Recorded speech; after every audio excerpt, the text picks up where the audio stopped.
L'ancienne maison se dressait seule, imposante et silencieuse, silhouette sombre sur la colline, dominant le paysage désolé.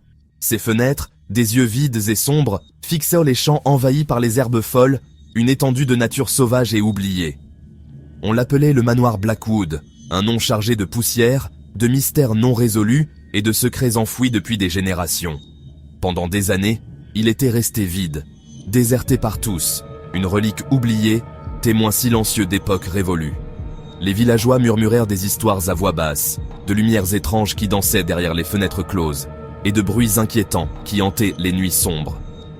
Ils mettaient en garde les nouveaux venus contre le manoir, mais certains, comme Liam, un jeune homme plein d'ambition, étaient attirés par l'obscurité, fascinés par ce qu'ils ne comprenaient pas. Liam, écrivain en quête d'inspiration et d'un lieu propice à la création, voulait la solitude, le calme et le silence pour laisser libre cours à son imagination. Le manoir Blackwood, isolé et mystérieux, lui semblait parfait pour cela. Il l'acheta sans hésiter, ignorant les avertissements et les mises en garde. Sa compagne, Clara, une jeune femme sensible et intuitive, sentit un frisson glacial la parcourir en voyant la maison pour la première fois. Ce n'était pas seulement le vent froid qui soufflait entre les arbres, mais une froideur profonde, presque palpable, qui émanait des murs et du sol. Venue des pierres mêmes, imprégnée d'une histoire sombre et mystérieuse. Elle essaya de sourire pour rassurer Liam et se donner du courage, mais son cœur était lourd d'angoisse, pressentant un danger invisible. Ils arrivèrent un après-midi gris et pluvieux, la brume épaisse brouillant le monde et enveloppant le manoir d'un voile de mystère. Le camion de déménagement gravit péniblement la route sinueuse qui menait au sommet de la colline, moteur grondant et peinant sous le poids du chargement.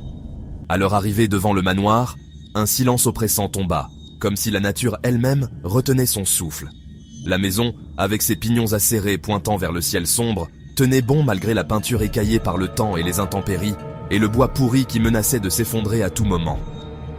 À l'intérieur du manoir, l'air sentait la terre humide, la poussière et le moisi, et le poids du temps qui s'était accumulé au fil des siècles. Des draps blancs, tels des linceuls, recouvraient les meubles anciens, créant des silhouettes fantomatiques dans la pénombre. Chaque pas résonnait sur les vieux planchers de bois, chaque grincement semblait un soupir mélancolique, un murmure venu du passé. Clara, glacée jusqu'aux os, croisa les bras autour d'elle, cherchant un peu de chaleur. Liam, captivé par l'atmosphère étrange et fascinante du manoir, voyait le potentiel de ce lieu chargé d'histoire et les histoires y cachées dans les ombres qui dansaient dans les coins sombres. Il passa la main sur le manteau d'une cheminée poussiéreuse, imaginant les feux qui avaient autrefois réchauffé cette pièce.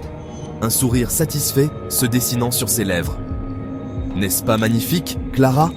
demanda-t-il avec enthousiasme, sa voix résonnant étrangement dans les pièces vides et silencieuses.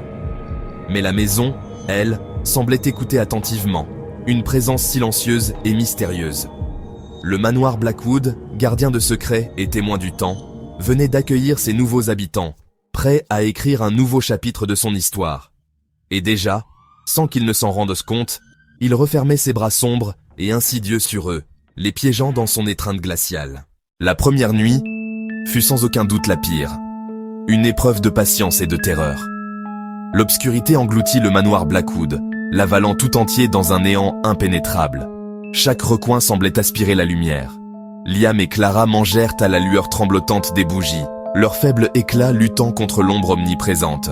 Le vent hurlait dehors, un loup solitaire se lamentant contre les murs de pierre. Clara se sentait observée, comme si d'innombrables yeux invisibles la fixaient depuis les ténèbres. Une pression étrange, presque palpable, emplissait l'air, alourdissant chaque respiration. Elle tenta d'en parler à Liam, cherchant du réconfort dans sa rationalité. Mais il balaya ses craintes d'un revers de la main, les jugeant infondées. Pour lui, c'était simplement atmosphérique, l'ambiance parfaite pour stimuler son écriture. Mais la zone froide, un frisson constant, la suivait partout où elle allait dans la maison. Plus tard, allongée dans l'obscurité, les bruits étranges commencèrent à se faire entendre. Au début, juste les gémissements familiers du vieux bois, se contractant dans le froid. Puis, un grattement sinistre dans les murs, comme des griffes cherchant à percer. Un tapotement rythmique et insistant sous le plancher.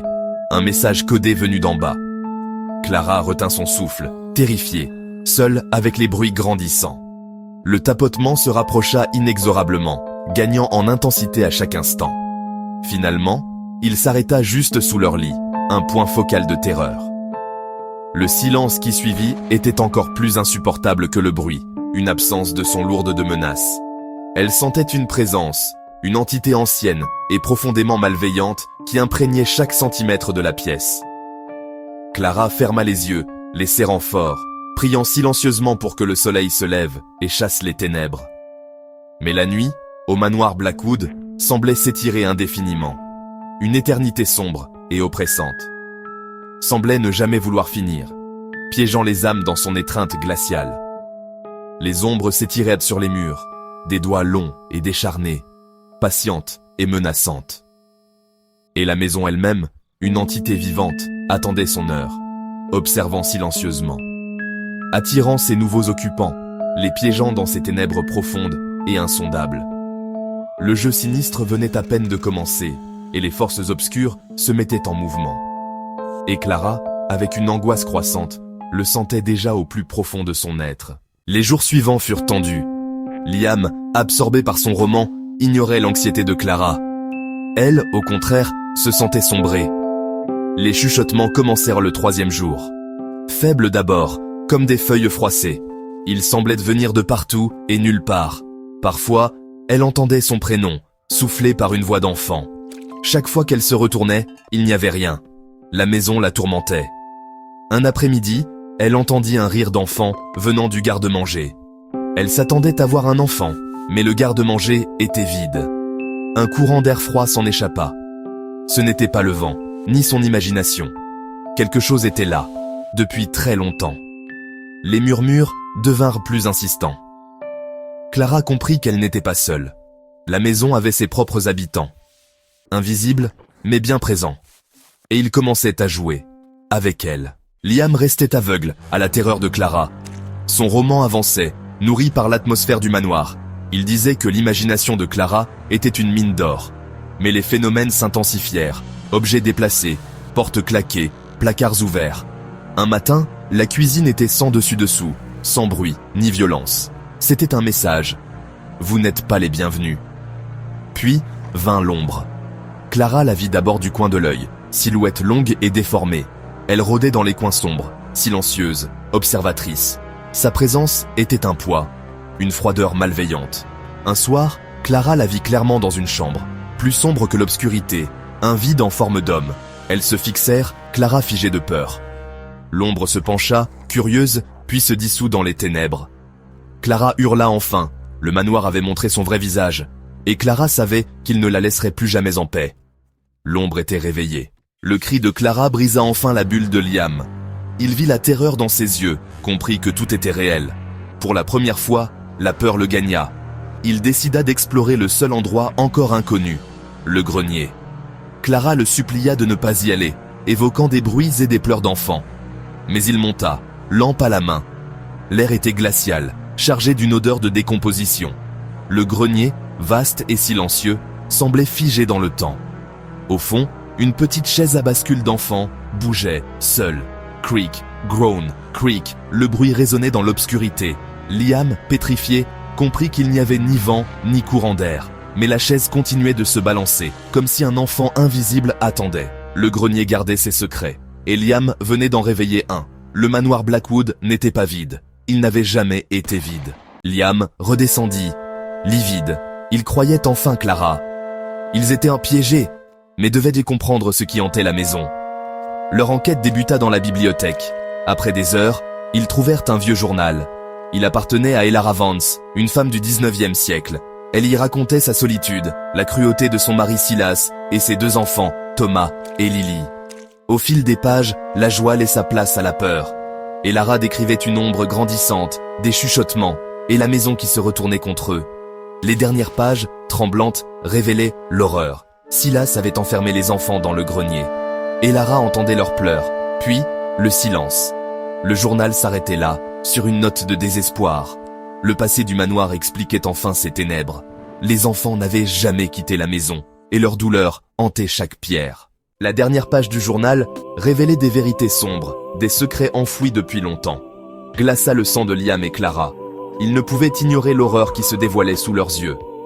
Elara écrivait « Ils sont encore là, toujours présent, toujours observant. Ils murmurent mon nom. Un chuchotement constant, un appel spectral. Mais ce ne sont plus mes enfants. Quelque chose les a changés, les a déformés. L'ombre les a pris, les a consumés, les a transformés en quelque chose de monstrueux. Les enfants, morts dans le grenier, piégés dans cet espace oublié, étaient devenus des esprits tourmentés, condamnés à errer pour l'éternité. Leur innocence avait été corrompue, souillée par la mort et le désespoir, par la douleur et la présence maléfique de l'ombre, une entité qui se nourrissait de leur souffrance.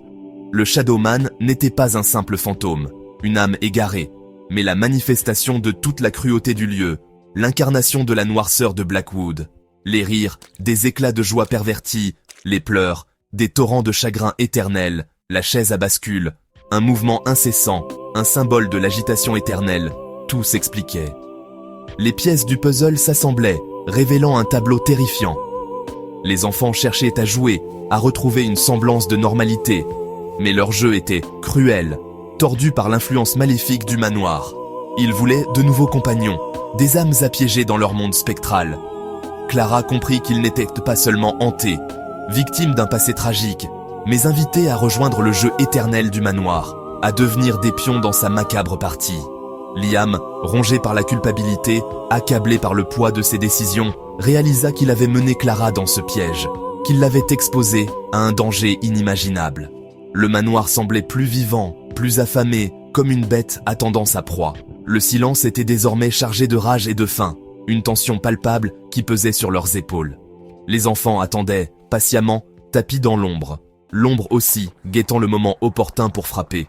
Et le jeu n'était pas terminé, loin de là. Il ne faisait que commencer. Blackwood voulait de nouveaux joueurs, de nouvelles âmes à tourmenter. Et il ne les laisserait pas partir, pas après les avoir attirés si près. Pas vivants, du moins, pas indemnes. Ils paieraient le prix de leur curiosité. Jamais. Leur destin était scellé. La vérité ne leur apporta aucune paix. Les phénomènes s'intensifièrent.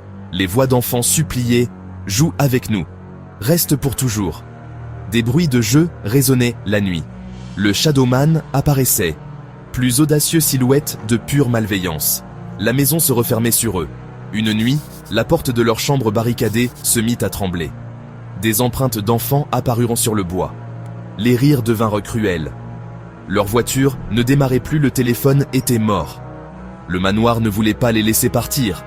La peur était constante, le sommeil impossible.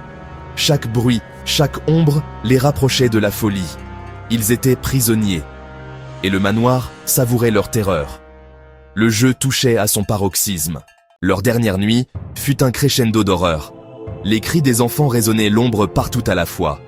À l'aube, ils tentèrent de fuir. La porte d'entrée, d'habitude verrouillée, était grande ouverte.